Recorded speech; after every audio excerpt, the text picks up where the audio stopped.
नमस्कार, स्वागत है आप सभी विद्यार्थियों का आपके अपने यूट्यूब प्लेटफॉर्म उदय एजुकेशन और उदय स्टडी क्लासेज में। विद्यार्थियों, इस वीडियो में बात करेंगे अर्धवार्षिक परीक्षा 2022-23 की दृष्टि से इम्पोर्टेंट कक्षा 8 के विज्ञान विषय के पेपर के बारे में, जो कि आपके आने वाले अर्धवार्षिक परीक्षा की दृष्टि से काफ़ी इंपॉर्टेंट रहने वाला है और आप सभी विद्यार्थियों के लिए वरदान साबित होने वाला है। तो आप सभी विद्यार्थियों से निवेदन रहेगा, वीडियो को अंत तक देखिएगा, वीडियो को लाइक कर दीजिएगा। आपका अपना चैनल है, अभी तक आपने चैनल को सब्सक्राइब नहीं किया है तो चैनल को सब्सक्राइब जरूर कर दीजिएगा। सबसे पहले यहाँ पे निर्देश दे रखा है कि प्रश्न संख्या 1 से 20 तक 1 अंक का रहेगा। प्रश्न संख्या 21 से लेकर 24 तक है वो 3 अंक का रहेगा और प्रश्न संख्या 25, 26 हैं, ये सब आपके 5 अंक के रहने वाले हैं। विद्यार्थियों, एक बार आप वीडियो को लाइक कर दीजिएगा और पेपर देखने के लिए आप हमारी वेबसाइट पे भी जा सकते हैं। वेबसाइट है udaystudy.com। उसके बारे में मैं आगे और आपको विस्तार से बताऊंगा कि कैसे आपको डाउनलोड करना है। सबसे पहले देखिए पहला प्रश्न, विभिन्न अंतराल में खेत को जल देना कहलाता है। तो विद्यार्थी, विभिन्न अंतराल पर जो आपके खेत में जल देते हैं उसे सिंचाई कहते हैं। तो पहले में आपका सही उत्तर हो जाएगा ऑप्शन नंबर अ। प्रश्न संख्या 2, निम्न में से कौन सी रबी की फसल नहीं है? तो यहाँ पे रबी की फसल नहीं है, वो है मक्का, ठीक है ना। तो ऑप्शन नंबर द रहेगा इसका सही उत्तर। प्रश्न संख्या 3, फसल को उगाने से पहले प्रथम चरण क्या है? तो फसल को उगाने से पहले प्रथम चरण अपना हो जाएगा मिट्टी तैयार करना, ठीक है ना। देखिए, सबसे पहले अपन क्या करते हैं, मिट्टी को तैयार करते हैं, फिर उसके बाद में बुआई वगैरह और सिंचाई वगैरह ये सारे बाद में होते हैं। प्रश्न संख्या 4, मिट्टी को भूरा भूरा करने वाला कृषि औजार नहीं है। तो मिट्टी को भूरा-भूरा करने वाला जो कृषि औजार नहीं है वो है कार्बाइन, ठीक है ना। तो ऑप्शन नंबर ब रहेगा इसका सही उत्तर। प्रश्न संख्या 5, एक कोशिकीय जीव हैं अमीबा, गाय, बकरी, खरगोश। तो इसका सही आंसर हो जाएगा अमीबा। प्रश्न संख्या 6, फसल चक्रण से मिट्टी की उर्वरकता है वो बढ़ जाती है, घट जाती है, दोनों या फिर कोई नहीं।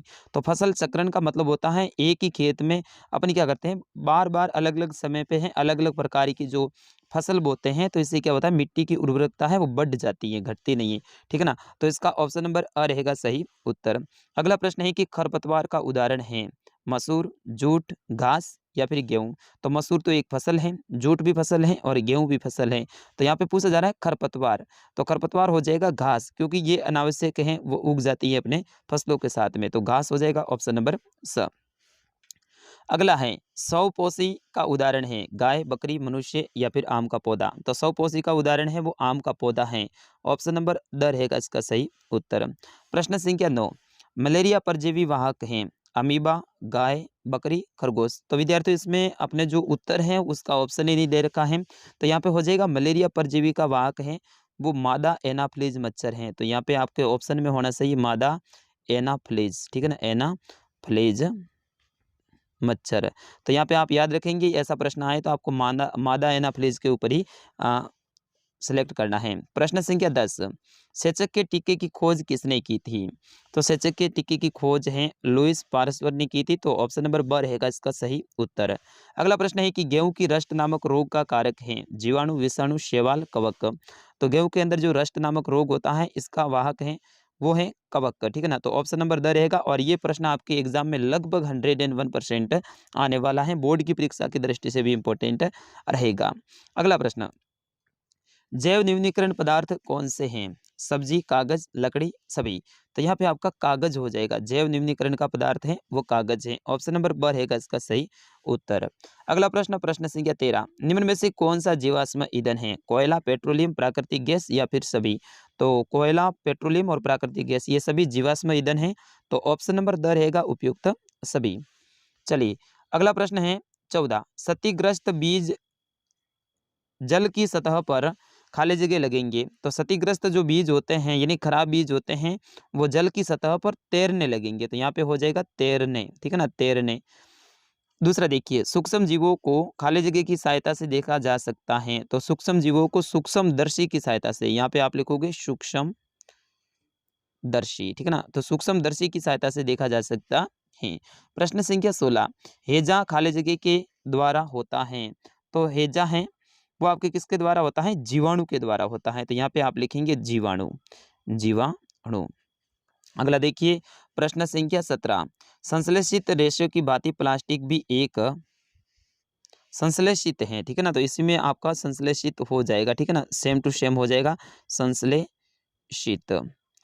अगला है कि धातु ऊष्मा और विद्युत, यहाँ पे लिखोगे विद्युत, ऊष्मा और विद्युत की सुचालक होती है, यहाँ पे लिखोगे सुचालक, ठीक है ना, सुचालक होती हैं। तो इस तरह से आपको ये खाली जगह भरनी है। प्रश्न संख्या 19, जीवाश्म ईंधन प्रयोगशाला में बनाए जा सकते हैं, क्या सत्य है या फिर गलत है?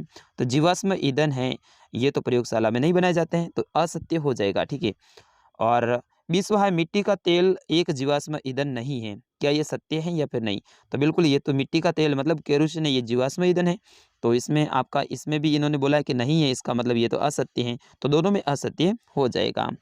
प्रश्न संख्या 21, फसल किसे कहते हैं? तो एक बड़े क्षेत्र में एक ही किस्म के पौधों को बड़ी संख्या में उगाना फसल कहते हैं। जैसे कि गेहूं का जो पौधे हैं उसको एक ही खेत में बड़ी संख्या में अपन उगाते हैं तो वो फसल हो जाती हैं। अगला है पशुपालन किसे कहते हैं? किन्हीं दो पालतू जानवरों के नाम लिखिए। तो हमारे अपनी आवश्यकताओं को पूरा करने के लिए अपने घर में जो पशुओं को पालते हैं, यानी पशुओं को चारा पानी की व्यवस्था अपन करते हैं, तो वो पशुपालन कहलाता है। किन्हीं दो पालतू पशुओं के नाम, तो गाय, भैंस, बकरी, ठीक है ना, ऊंट, इनमें से आप किसी का भी नाम लिख सकते हैं। प्रश्न संख्या 23, सूक्ष्म जीवों के मुख्य वर्ग कौन कौन से हैं? तो विद्यार्थियों सूक्ष्म जीवों के मुख्य रूप से 4 वर्ग होते हैं, ठीक है ना, 4 वर्ग होते हैं। एक तो होता है प्रोटोजोन, एक होता है कवक, दूसरा तीसरा आपका होता है जीवाणु और चौथा होता है विषाणु। मैं दोबारा से बता रहा हूँ, प्रोटोजोन, कवक, जीवाणु, विषाणु, ये सूक्ष्म जीवों के मुख्य रूप से 4 वर्ग होते हैं। प्रश्न संख्या 24, रोगजनक किसे कहते हैं? दो रोगजनक जीवों के नाम बताइए। वे जीव जो रोगों को उत्पन्न करते हैं उन्हें रोगजनक जीव कहते हैं। एक तो आपका हो जाएगा मादा एनाफ्लिज मच्छर, ठीक है ना, ये मच्छर है, ये क्या करता है, जीव रोग पैदा करता है। और दूसरा आप बता सकते हैं घरेलू मक्खी, तो घरेलू मक्खी है वो भी रोग पैदा करती है। इस तरह से आप 2 जीवों के नाम बता सकते हैं। प्रश्न संख्या 25, ये आपका बड़ा है और 5 नंबर का प्रश्न है, पहले भी अपन ने निर्देश में पढ़ा था। उर्वरक एवं खाद में अंतर स्पष्ट कीजिए। तो उर्वरक है वो फैक्ट्रियों में बनाए जाते हैं, जबकि खाद हैं अपने खेतों में या फिर घरों में बनाए जाते हैं, ठीक है ना। तो इनके बारे में ऐसे करके आपको अंतर लिखने हैं। और लास्ट प्रश्न है कि खाद्य पदार्थों का संचय करने हेतु प्लास्टिक पात्रों के उपयोग की 3 प्रमुख लाभ बताइए। तो प्लास्टिक पात्र होते हैं, इसमें जल्दी से खाद्य पदार्थ हैं वो खराब नहीं होते हैं, इनके अंदर नमी नहीं आती है, ठीक है ना, और लंबे समय तक इनके अंदर अपन भोजन को व्यवस्थित रूप से सुरक्षित रख सकते हैं। इस तरह से आपको 3 लाभ बताने हैं। तो विद्यार्थियों ये था कक्षा 8 का विज्ञान विषय का पेपर। मैं आशा करता हूँ आप सभी विद्यार्थियों को पसंद आया होगा।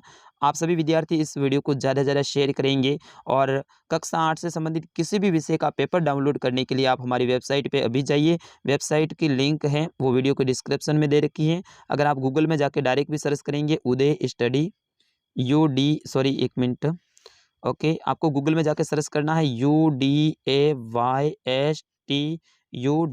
उदय स्टडी, फिर उसके बाद में डॉट यानी छोटा सा बिंदु, फिर उसके बाद में कॉम, ठीक है ना। ऐसे सर्च करेंगे तो वहाँ पे राजस्थान जीके और लेटेस्ट पोस्ट का एक ऑप्शन मिलेगा, उसके ऊपर आपको क्लिक करना है। और जैसे ही उसके ऊपर आप क्लिक करेंगे तो कक्षा 8 की सारे विषय की PDF वहाँ पे आ जाएगी। डाउनलोड के ऊपर क्लिक करना है और जैसे डाउनलोड के ऊपर आप क्लिक करेंगे तो ये पेपर आपके फ़ोन में सेव हो जाएगा। तो फटाफट जाइए आप गूगल में हमारी वेबसाइट पे। मिलते हैं अगले वीडियो में, तब तक के लिए नमस्कार, जय हिंद।